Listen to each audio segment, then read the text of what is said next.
dia! Ô, gente, hoje estava tendo um problema aqui que vocês nem imaginam. Mas vamos lá. Sejam todos muito bem-vindos. Estamos mais uma vez na nossa web rádio Cristo Consolador, com todos vocês, pedindo as graças do Criador para que possamos ter um ótimo sábado, com ótimas reflexões. Então, para iniciar, desejo a todos sejam bem-vindos.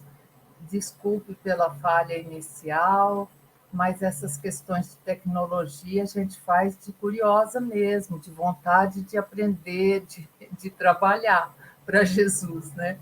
Então, vamos lá. Vamos dar o início, como o nosso querido Dr. Bezerra de Menezes nos alertava, antes de fazer qualquer trabalho na seara do mestre, leia uma página construtiva, faça uma prece e depois comece. Então, vamos fazer assim. Hoje nós vamos trabalhar Pão Nosso, o livro Pão Nosso, psicografia do nosso querido Chico, ditado pelo Espírito de Emmanuel. Estamos no capítulo 92, que isso quer dizer que faz 92 sábados que estamos juntos. Olha que beleza, logo vamos completar 100. E o título hoje é Deus não desampara. Achei tão acolhedor esse título que já me encheu o coração de felicidade. E tem como ementa um versículo tirado do Apocalipse de João. E diz assim: e dei-lhe tempo para que se arrependesse da sua prostituição, e não se arrependeu.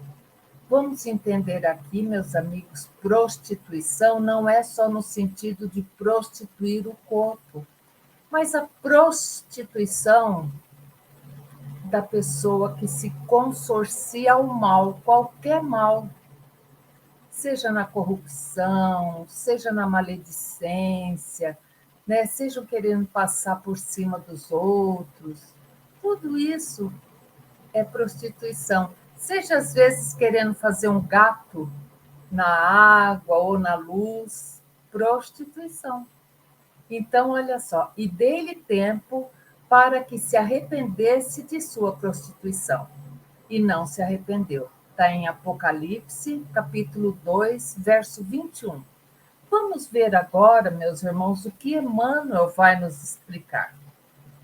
Ele vai falar assim: se o Apocalipse está repleto de símbolos profundos, porque quem já teve a oportunidade de ler o Apocalipse, às vezes para na metade, porque são tantas simbologias ali envolvidas que se a gente não estiver com uma pessoa que consiga decifrar esses símbolos e nos mostrar realmente o que João quis dizer com essas profecias, nós não vamos entender. Então, se o Apocalipse está repleto de símbolos profundos, isto não impede venhamos a examinar-lhe as expressões. Então, Emmanuel está nos incentivando a compreender essa simbologia do Apocalipse. E ele vai falar assim: essas simbologias compatíveis com o nosso entendimento, extraindo as lições suscetíveis de ampliar-nos o progresso espiritual. Então, aqui, meus irmãos, já tem uma outra coisa muito interessante que Emmanuel vai nos falar, é que quando nós decodificamos todas essas simbologias que existem nas Escrituras, e hoje estamos falando do Apocalipse, o que vai acontecer? Nós vamos ampliar o nosso conhecimento e, com a ampliação do conhecimento, nós estamos ampliando o nosso progresso moral, porque o conhecimento, no atual estágio que nós estamos, ele já cai em terra fértil. Por quê? Porque nós não estamos todos os sábados aqui refletindo, nós já não estamos mais nos preparando mais para a vida espiritual do que só para essa material, então isso é sinal que a terra nossa está fértil para a semente cair. E então vamos lá. O versículo mencionado, que é o Apocalipse 2, verso 21, proporciona uma ideia da longanimidade do Altíssimo, na consideração das falhas e defecções dos filhos transgressores. Então, esse versículo do Apocalipse vai falar sobre quem? Sobre o vizinho? Sobre nós todos, meus amigos. Filhos do Altíssimo, nas suas falhas, nas suas defecções, de filhos transgressores que ainda somos. Por que somos filhos transgressores? Porque somos espíritos ainda de terceira classe, porque ainda vivenciamos essa vida física num planeta na categoria de expiações e provas, estamos no caminho ascendente para sermos um dia espíritos puros. Então, é para nós, filhos transgressores. Muita gente insiste pela rigidez e irrevogabilidade das determinações de origem divina. É tipo aquelas pessoas que acham ainda que Deus é o Deus do terror, que Deus pune, que Deus isso, que Deus humilha o filho. E nós sabemos que não é isso. Então não vamos insistir na rigidez das determinações divinas.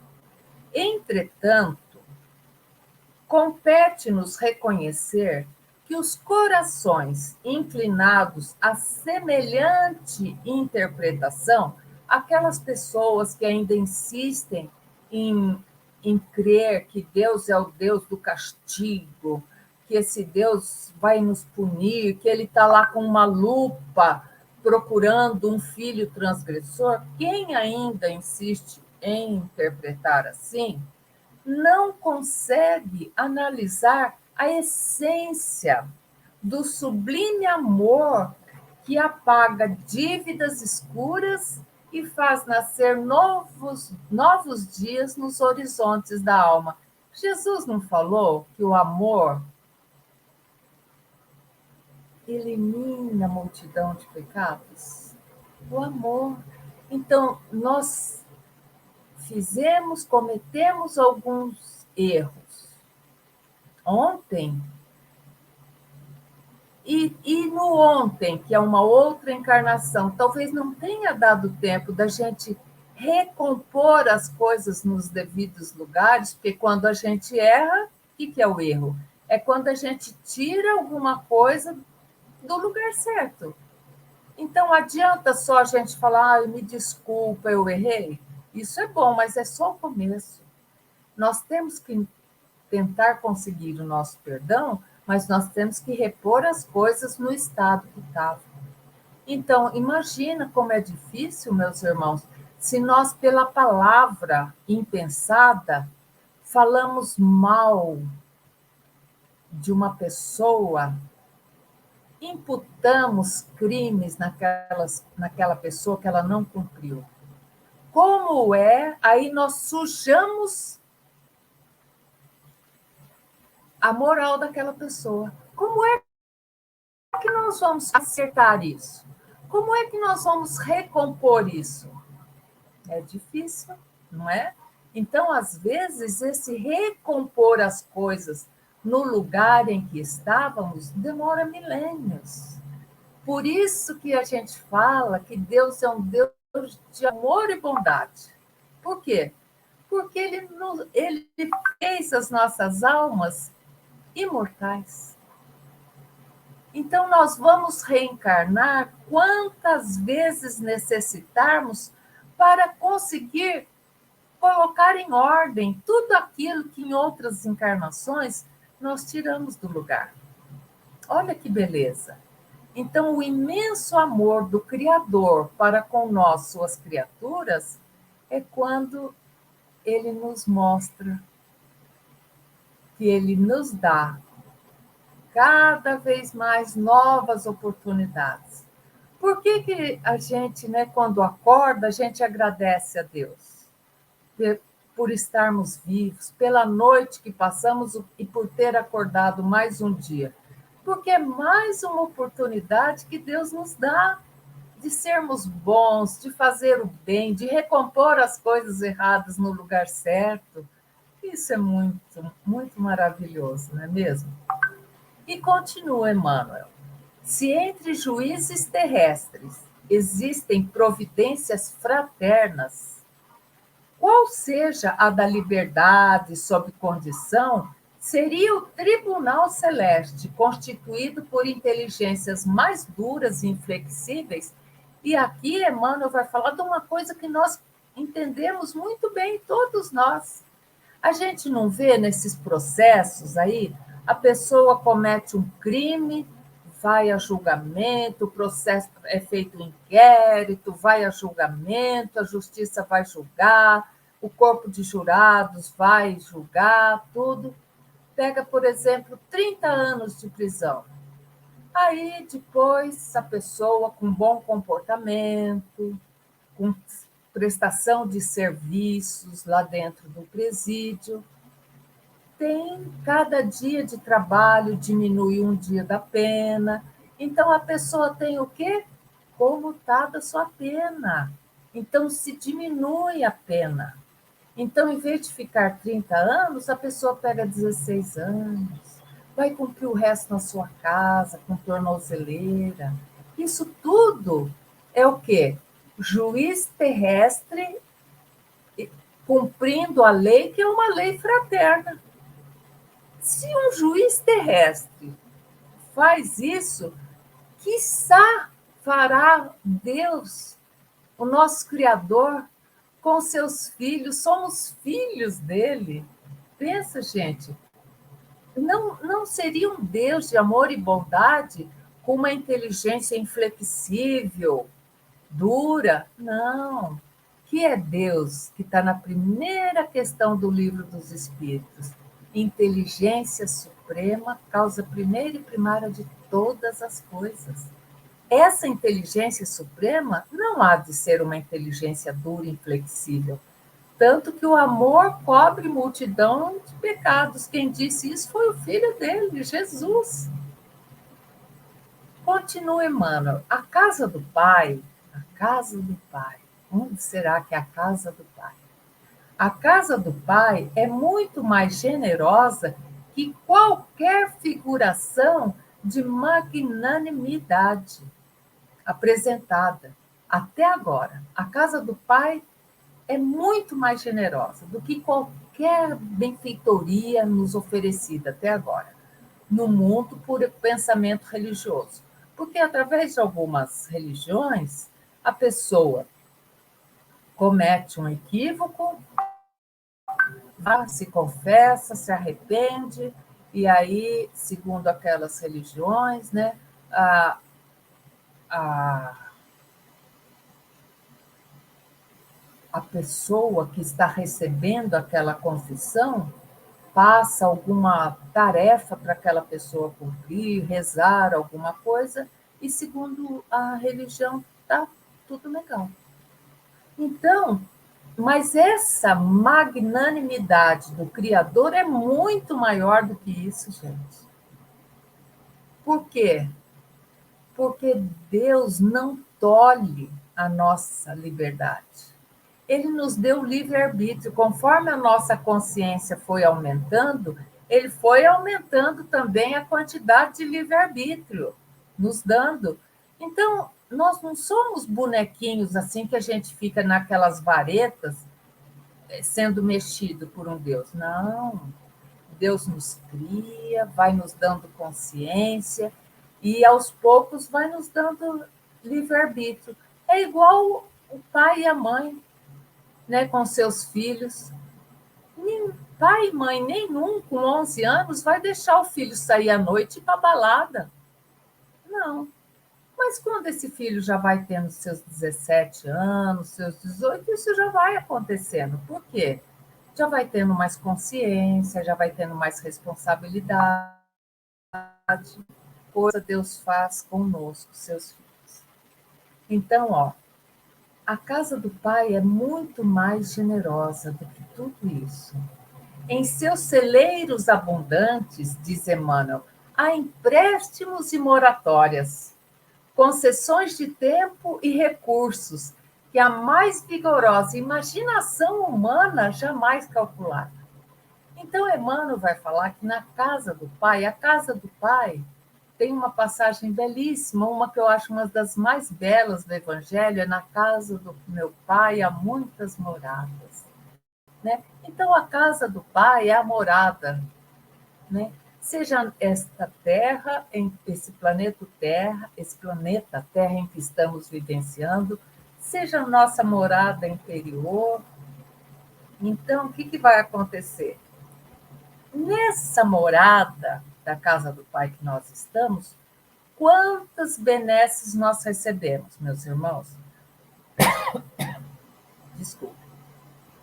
Quantas benesses nós recebemos? Quantas vezes nós ficamos de doença mal, tratando, fazendo tratamento, mas assim, ficamos desenganados. E um belo dia a gente começa a melhorar, e ainda temos 2, 3, 4 anos pela frente. O que foi isso? Uma moratória. Deus nos permite uma moratória. Coloca um pouco mais de fluido vital em nosso corpo, através do nosso espírito, para que nós possamos concluir alguma coisa muito importante para o nosso espírito, não é para nosso corpo físico. Então, nós recebemos muitas bênçãos. Às vezes, meus irmãos, a gente chora desesperado, né? Principalmente na nossa mocidade, termina um relacionamento, a gente fica muito desesperado, chora, passa-se o tempo e a gente fala, nossa, foi um livramento. Que bom que esse relacionamento acabou lá. Né? Isso tudo, na realidade, são concessões do divino para nós. Então, o Altíssimo, diz Emmanuel, fornece dádivas a todos.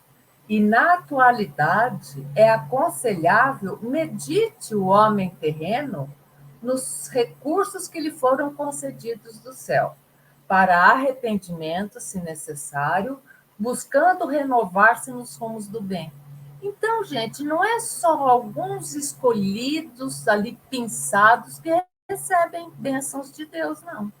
Todos nós recebemos. Hoje acordamos e conseguimos olhar para fora e ver que o dia amanheceu, que temos um teto sobre a nossa cabeça, um lar. Lembrar que temos uma família, podemos até não estar como gostaríamos, mas estamos juntos pelos laços do coração. Isso são dádivas divinas e estão sendo oferecidas para nós a todos os dias, desde o início da nossa vida neste planeta. Então, se hoje nós amanhecemos, agradecemos a Deus pela vida e procuramos recompor alguma coisa que tenhamos deixado errado. E a gente vai fazer isso aonde? Dentro da casa da gente, principalmente. Por quê? O lar, o que é o lar? É o cadinho depurador. O que é cadinho? Cadinho é aquela placa de cerâmica dura que o ourives queima ali, ó, o ouro para tirar as impurezas. Isso é o lar.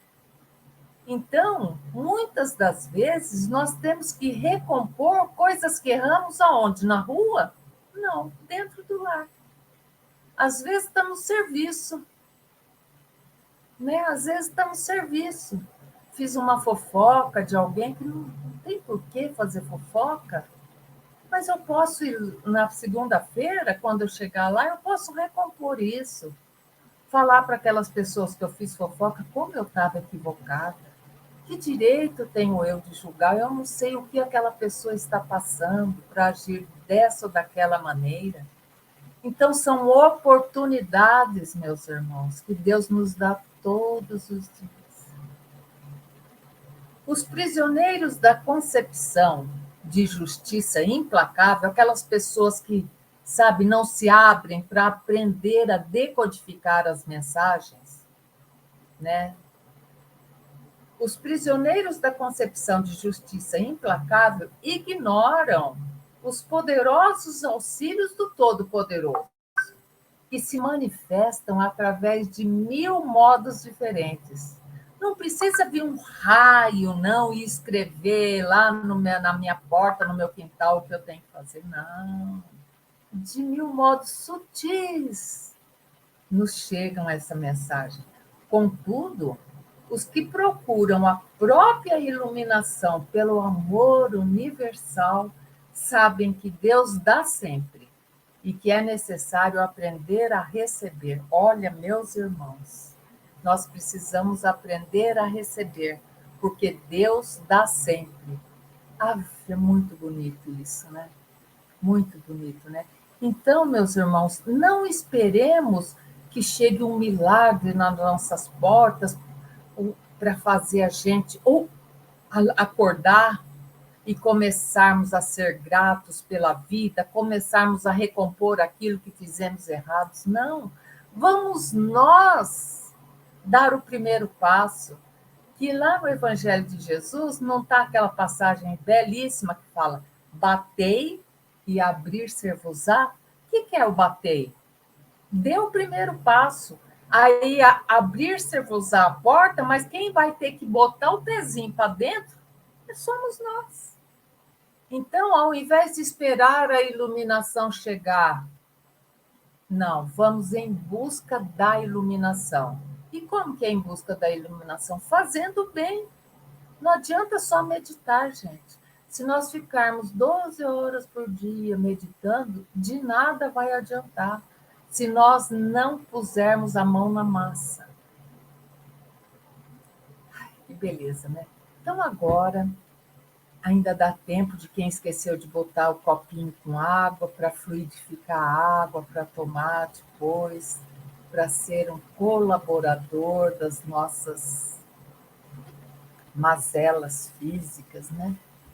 Pode colocar o copinho com água.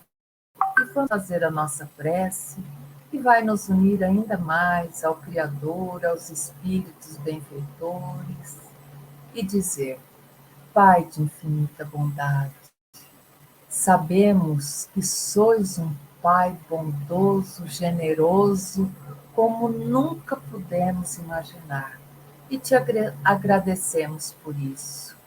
Ó Deus, Criador de tudo que temos sobre a face da terra e também na espiritualidade. Criador de todas as coisas, visíveis e invisíveis, e te louvamos, essa inteligência suprema, causa primeira de todas as coisas. Ó Pai amantíssimo, queremos te agradecer por mais um dia. Queremos te agradecer por essa oportunidade de crescermos em conhecimento para poder colaborar, porque somos teus colaboradores diretos, colaborar nessa construção diária do nosso dia a dia. E te agradecemos, ó Criador, por ter nos dado teu Filho Jesus, o meigo Rabi da Galileia, nosso querido irmão que veio para este planeta, se fez homem para este planeta, nos dá os seus exemplos de amor, porque antes de Jesus tínhamos apenas a lei dura. Aí chega Jesus com a lei do amor, que não vai destruir a lei, não, mas ele veio dar uma aplicabilidade amorosa, podemos sim exercer a lei, mas sem ódio, com justiça, com amor no coração. Jesus querido, que és nosso modelo e guia. Modelo porque tentamos fazer igual você fez quando esteve aqui na Terra. E guia porque teu evangelho é nosso guia. E quando estamos em dúvida, abrimos o teu evangelho e nos perguntamos o que Jesus faria nessa situação. E com certeza nós vamos encontrar nossas respostas. Ó Jesus querido, mestre amigo, te agradecemos por nos braços, quando nossos pés não aguentam mais passar pelos momentos de desertos das nossas vidas, pelas noites e tempestades das nossas vidas. Ó Jesus, amado amigo e irmão maior, graças vos damos. Também nesse momento, Jesus, queremos lembrar tua mãezinha, Maria de Nazaré, nosso lírio querido, nossa rosa mística, ó Maria, nossa Mãe Santíssima, advogada nossa de todos os momentos. Te agradecemos, Maria, por ter dito sim quando fostes convidada a ser a mãe de Jesus, do Salvador. E tão lindo, Maria, quando nós estudamos e percebemos como foi, não fostes obrigada a nada, fostes convidada. E te agradecemos nesse momento, ó Mãe querida, por ter dito sim, que receberia o Salvador da terra em seu ventre. Agradecemos também José, o carpinteiro da Galileia, tão pouco comentado, mas que teve um valor tão grande, que ensinou seu filho Jesus querido a arte, ao ofício da marcenaria, que, que dialogava com Jesus no seio daquela família e que foi o guardião de Maria e de Jesus enquanto ele foi vivo no corpo físico. Maria querida, de todos os agradecimentos, queremos te agradecer principalmente, ó Mãe amada, pelo auxílio que dá aos nossos irmãos e nossas irmãs que sofrem com algum tipo de doença, seja psicológica, psiquiátrica, mas que mexe com a mente. E que sabemos, ó Mãe, que martiriza tanto seus filhos. Te agradecemos, Mãezinha, pois és tu que visita cada um desses irmãos, seja nas suas casas, seja nas ruas ao abandono da sociedade, seja nos hospitais. Graças vos damos, Mãezinha querida, por dar esse alento aos nossos irmãos que sofrem de doenças mentais. Maria querida, queremos também nesse momento te agradecer por ser tu e teus trabalhadores queridos que vão aos umbrais resgatar nossos queridos e amados irmãos que num momento de loucura, de dor profunda, perdem a razão e tiram a sua vida pela via do suicídio. Graças vos damos, Mãezinha, por todo o resgate que fazes com seus servidores, levando-os para estações de tratamento amenas para uma futura reencarnação. Ó Mãe querida, te agradecemos tanto. Nesse momento também, meus irmãos queridos, vamos agradecer o nosso anjo de guarda, nosso espírito amigo, nosso guia espiritual, aqueles espíritos mais adiantados do que nós, de segunda classe já, que só desejam o nosso bem, que só nos inspiram o bem. Ó querido anjo, te agradecemos, querido espírito, por ser essa presença silenciosa em nossas vidas, mas sabemos que todas as intuições no bem vêm de ti.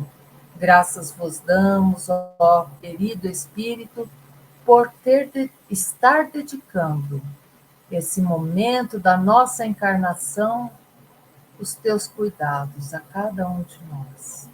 E finalmente, Jesus, mestre e amigo, queremos pedir por esses irmãos, espíritos ainda tão equivocados quanto nós, que todos os sábados, às 8 horas, já se habituaram a chegar perto de nós para escutar as palavras de Jesus, para escutar as palavras dos benfeitores, que quando eles terminam esse momento, muitos deles já saem determinados a se prepararem para uma nova e redentora reencarnação. Enfim, Jesus, mestre amigo, se conosco agora e sempre. Graças a Deus. Então, meus irmãos, depois de ficarmos literalmente embevecidos com a presença, né, dos benfeitores ao nosso lado, vamos dar início à continuação do estudo do livro Messe de Amor, de psicografia de nosso irmão Divaldo Pereira Franco, ditado pela benfeitora Joana de Ângeles. O livro é Messe de Amor, que é, né, oferenda e colheita, e o capítulo é o 6, que tem por título Caridade Difícil. Então, hoje nós vamos esmiuçar essa tal da caridade. E começa Joana assim: distendes o agasalho e envolves o corpo raquítico, derramando sobre o coração o líquido da tranquilidade decorrente da caridade ao nu. Então, aqui ela nos exorta a darmos um agasalho àquele nosso irmão que está nas ruas. E aí ela está falando tudo aquilo que nós podemos fazer como caridade. Ofereces o pão generoso, a água fresca, e experimentas o júbilo interior que nasce na fonte sublime da caridade, aquele que tem fome, que tem sede. E aqui Joana vai nos afiançar, meus irmãos, do júbilo interior que nós sentimos quando nós ofertamos um prato de comida, um copo de suco para o nosso irmão que bate a nossa porta. Aí a gente vê que a felicidade realmente é só quando a gente faz o bem. Que as outras felicidades são passageiras. A gente, às vezes, até esquece muito de felicidade, de coisas materiais, mas quando a gente lembra que nós demos um prato de comida para uma pessoa que tinha fome, que nós assistimos uma família com uma cesta básica, uma família que não tinha o que pôr no prato para os filhos, dá uma alegria aqui na gente, e a gente quer cada vez poder fazer mais. Continua Joana: favoreces com a cédula, a moeda, o dinheiro, e participas da emoção que flui da caridade ao necessitado. É uma família que não tem dinheiro para comprar um livro para o filho na escola. E é uma família que está numa situação tão difícil que não tem o gás para. Tem a comida, está lá no armário, mas o gás acabou, no preço que está, não tem. E a gente vai lá e dá um botijão de gás. Ixi, que alegria que dá na nossa alma.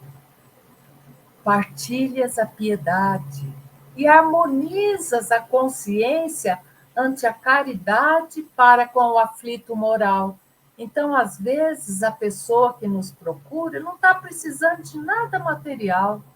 A pessoa só está emocionalmente arrasada com alguma coisa que aconteceu na sua vida, e nós vamos estar ali harmonizando a consciência, estimulando ela, falando: meu irmão, minha irmã, vamos ter força, que esse momento há de passar. Dificuldade nenhuma é para sempre. Vamos pensar junto o que nós podemos fazer para melhorar, né? Podemos fazer isso. E aí ela fala: doas o medicamento e renova-te ante a bênção praticada pela caridade ao enfermo. Né? Então, às vezes, a pessoa vai no médico, sai e está faltando medicação nas farmácias do SUS e a pessoa fica ali. Foi ao médico, o médico fez o diagnóstico, detectou a doença, passou a receita, a pessoa não tem como comprar. Tem possibilidade, mesmo que a gente tira no cartão, igual a gente tira os remédios da gente, a gente tira aquela receita no cartão e entrega para a pessoa. Ah, como a gente fica feliz de poder ter ajudado. E aí Joana diz: ensejas o teto gentil, favorecendo a alma com a paz cantante que se deriva da caridade dirigida ao desabrigado. É alguma pessoa que veio para fazer um tratamento do seu filho, do interior, e que chega lá na casa de apoio, a casa de apoio está cheia, o filho é internado e a mãe não tem onde ficar. E a gente acolhe na casa da gente, com carinho, né? Faz lanchinho para ela levar para a hora que ela for para o hospital comer, né? Acolhe a pessoa que está necessitada. E aquilo a gente sente uma alegria de estar perto daquele irmão e poder estar ajudando, né? E Joana continua: desculpas a ofensa, propiciando o calor da fé ao espírito ferido, ante a caridade do esquecimento ao mal que surge no coração dos maus e dos enganados. Aqui Joana já nos fala de uma caridade que já é mais que muitos de nós ainda não aprendemos a praticar. É praticar o perdão das ofensas. Que a gente reza tanto no Pai Nosso, né? Mas será que nós estamos colocando em prática? Perdoar mesmo aqueles que nos ofendeu, né? E se nós não temos a condição de perdoar pessoalmente essa pessoa, que nós perdoemos em espírito, que nós não desejemos o mal para aquela pessoa, pelo contrário. Ah, mas a pessoa te desejou o mal, mas eu não vou desejar o mal para ela. Chico Xavier falava, né? Eu me entristeço quando fazem o mal para mim, mas mais triste eu seria se eu tivesse feito mal para ela. Então fica, né, o exemplo de Chico Xavier. E continua Joana. E crês que conjugas, fazendo tudo isso, Joana vai falar, crês que conjugas o verbo amar, vivendo o verbete caridade nas diversas modalidades enunciadas pela mensagem evangélica. Então, Joana de Anjos fala assim, que nós fazendo todas essas coisas, ou algumas dessas coisas, nós cremos que nós estamos amando através da caridade. E ela vai falar assim: todavia, ainda podes fazer mais. Olha só, aqui Joana vai nos conclamar a um novo modo de caridade. Porque essas que nós falamos para trás, todos nós já conhecemos. Se não pusemos em prática, está na hora de começar a colocar. Mas nós conhecemos. Agora ela vai falar outros modos. Às vezes, ela vai falar assim: se desejas integração real no espírito cristão da caridade, vai mais além. Então, ela está falando: se nós desejamos realmente entrar no espírito cristão ou deixar que o espírito cristão nos envolva, vai mais além. Há outros espíritos em torno de ti que aguardam mãos invisíveis capazes de o socorrer. Às vezes, esse outro está dentro da nossa casa. Às vezes, é um filho adolescente que está rebelde, batendo porta, gritando. Ele não sabe expressar o que está acontecendo, que mudanças são essas que estão acontecendo dentro dele, e ele não sabe se expressar e fica todo irritado, todo revoltado. Será que nós não podemos ser essa mão invisível que acolhe esse adolescente nesse momento? Ao invés de falar assim, esse rapaz está terrível, essa menina não tem mais jeito, não é? Vamos procurar entender, porque é um momento que o adolescente nem ele sabe nomear os sentimentos que ele está sentindo. Se ele não sabe nomear, ele faz coisas incríveis, gente. Então, nós precisamos já ajudá-los a nomear. Vamos conversar com eles e falar: nossa, estou te sentindo tão irritado, né? Quer conversar comigo sobre essa irritação? Da onde vem? Vamos conversar. Aí, ó, Joana diz: possivelmente não os vês, às vezes não são de dentro de casa, não os ouves, às vezes nem são do teu círculo, mas não os ignorais. Nós sabemos que eles existem. Às vezes, a gente dá um bom dia tão animado para o porteiro, e o porteiro lá mal, ele nem fala. E a gente sai pensando, nossa, que cara mal educado, né? Dei um bom dia, queria olhar no olho dele, e ele lá só grunhiu. Eita, a gente não sabe o que esse porteiro pode estar passando na vida pessoal dele. A gente não sabe o que ele passou na madrugada nesse posto dele de portaria. E a gente já sai achando que ele é um mal educado, que eu não vou mais cumprimentar. Né? Então, ó, Joana diz: conhecê-los-á através da Revolução Espírita, que te falou deles, os atormentados. Aí ela vai falar dos atormentados de além-túmulo. Aí aqui a mensagem vai para os médiuns, como uma luva.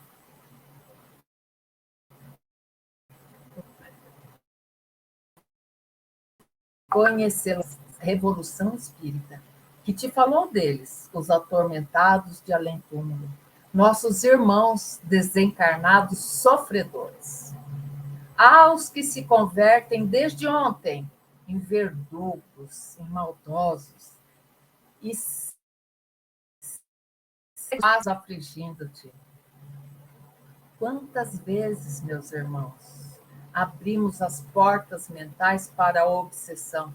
Porque o obsessor, ele não vem porque ele acha a gente bonitinho, não. A gente está vibrando no mesmo padrão dele em algum momento. Nós estamos cercados por espíritos de toda qualidade, meus irmãos. Bons, maus, mais ou menos, todas as qualidades. Nós somos igual um para-raio. Na medida que nós pensamos, se nós pensamos no bem, no bom, no belo, nós vamos atrair o quê? Nossa antena vai atrair coisas boas, bonitas, belas. Mas se nós estamos ali só falando mal do outro, fazendo um malzinho ali, dando um cutucão no outro, que sabe que tocar naquele assunto cutuca o outro, deixa o outro nervoso, e vira e mexe, a gente fala só para, né? Quem é que vai se aproximar de nós? Que espíritos que vão se aproximar de nós? Aqueles que querem nos atormentar, com toda certeza. Então, para vocês verem que uma obsessão não é uma obsessão sozinha, ela é de mão dupla. Nós abrimos a porta da nossa casa mental para esses verdugos, espíritos ainda equivocados nos atormentarem, meus irmãos. Então, ó, Alguns dormem, outros espíritos dormem hipnotizados. Foram enganados, né? Achando que quando a morte dessa carcaça física os alcançasse, eles iam dormir o sono eterno. E eles passam para o outro lado, onde é vida estuante, e eles passam dormindo, hibernado, porque a vida toda acreditaram que iam dormir o sono eterno. Outros desconhecem o país que se encontra, país aqui no sentido de local na espiritualidade. Outros desconhecem que morreram no corpo físico, vão para lá e como eles se sentem vivos, porque vivos estão, só não estão vivos em carne, mas é o espírito vivo. E eles veem outros espíritos vivos andando, conversando, eles não percebem que eles já não fazem mais parte dos vivos da Terra. Eles são espíritos vivos, que o espírito nunca morre. Então, olha só, eles nem sabem que estão lá. Muitos se detêm nas tormentosas evocações do passado. Aqueles que ficam falando assim, fulano fez isso. Gente, às vezes aqui em vida a gente vê isso. Uma pessoa que fala assim, nossa, eu tenho uma pessoa já de 38 anos, fala assim, nossa, eu sou problemática hoje, porque quando eu tinha 6 anos, minha mãe falou que eu era feia. Mas, meu Deus do céu! E leva isso até os 38 anos. E assim existem espíritos também. Ai, fulano fez um mal para mim, eu não vou esquecer, não vou esquecer, não vou esquecer. E não esquece mesmo. Aí, ó, vários se agregam. Então, outros desses espíritos se juntam e experimentam a angústia do magote em que se reúnem. Então, eles experimentam o sofrimento da saudade. Aqueles que eram alcoolistas, aqueles que fumavam, se juntam a outros fumantes e ficam reclamando: ai, que saudade do fumo, ai, que saudade do álcool. E assim vai. Diversos choram com fome, como se espírito sentisse fome, mas eles ainda estão tão materializados. Quando a morte do corpo físico os acolheu, eles não tinham se espiritualizado nada, eles eram matéria densa ainda, e que se sentem com fome, sente-se muita sede, sente-se desabrigado, eles falam, cadê minha casa? Eles ficam procurando a casa, mas que casa? O frio, sentem frio, sente calor, sente doenças.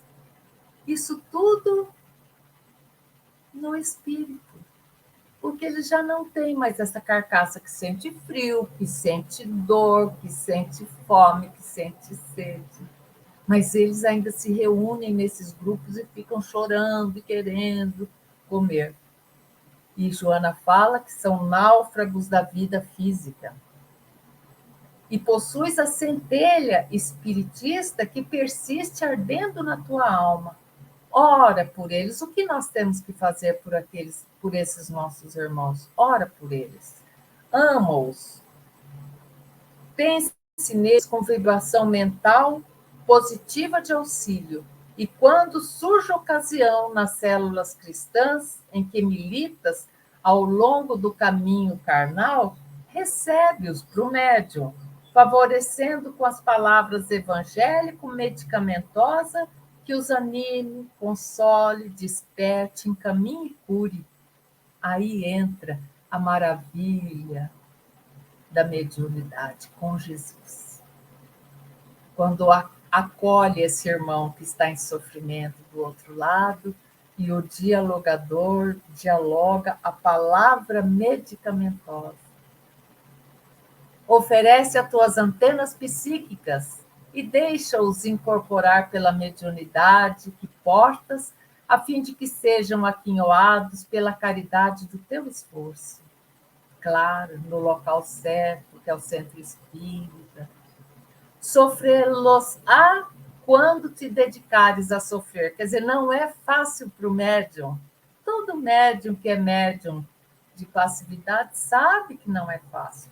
Ele sente, se é um irmão, aquelas dores que o irmão chega relatando, às vezes ele já sentiu um dia antes, às vezes ele já acordou sentindo meio estranho. Sofrelosá quando te dedicares a sofrer, mas passa, e depois vem aquela alegria do dever cumprido.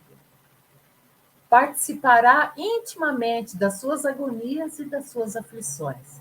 Nem sempre se desprenderão de ti imediatamente. Não é assim que acaba a passividade, que aquela sensação sai.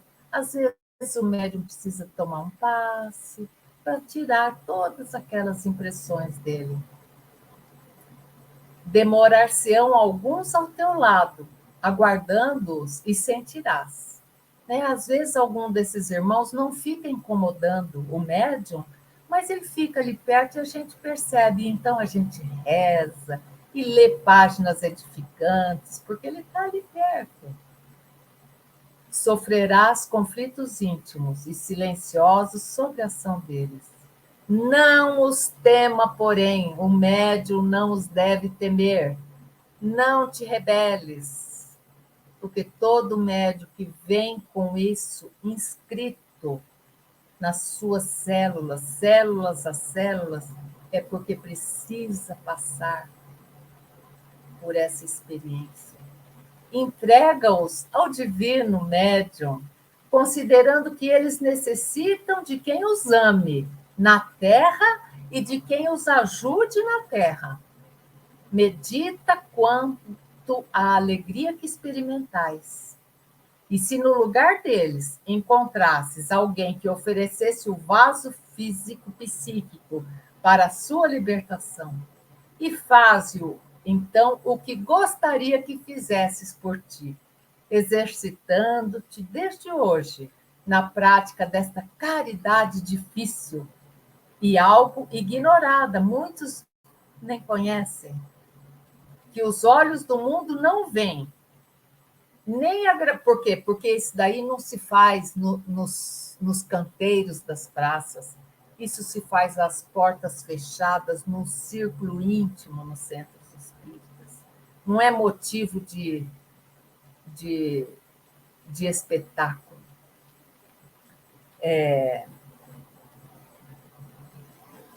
Aqui, ó.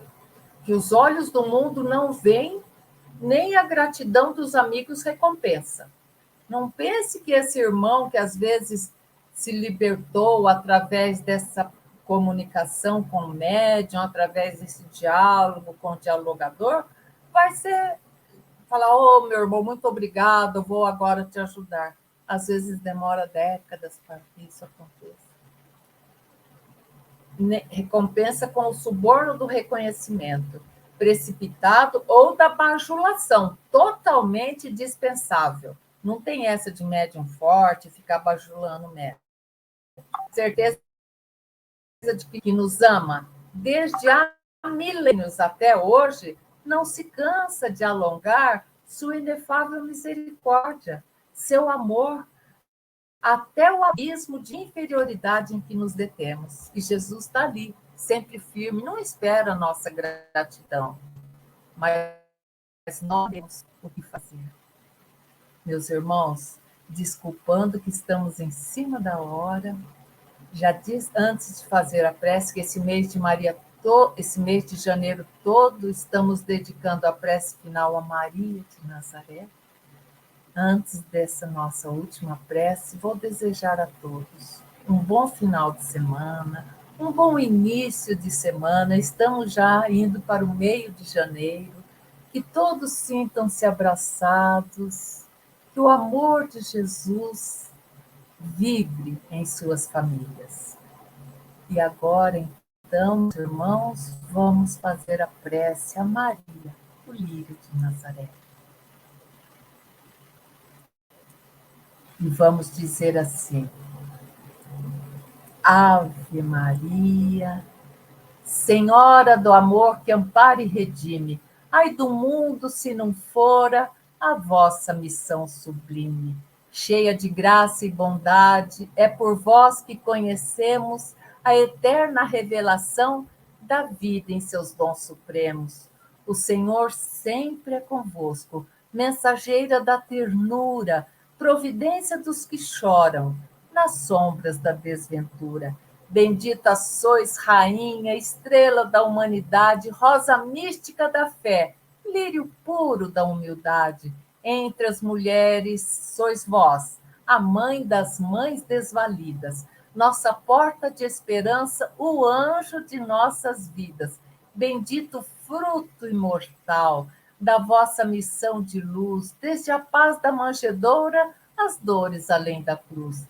Assim seja para sempre, ó divina soberana, refúgio dos que padecem nas dores da luta humana. Ave Maria, Senhora, do amor que ampara e redime, ai do mundo, se não fora a vossa missão sublime. Psicografia de Chico Xavier, ditado pelo espírito Amaral Ornelas. Meus irmãos, até sábado que vem. E lembrando que a semana toda temos sempre apresentações da doutrina consoladora neste canal. Até lá!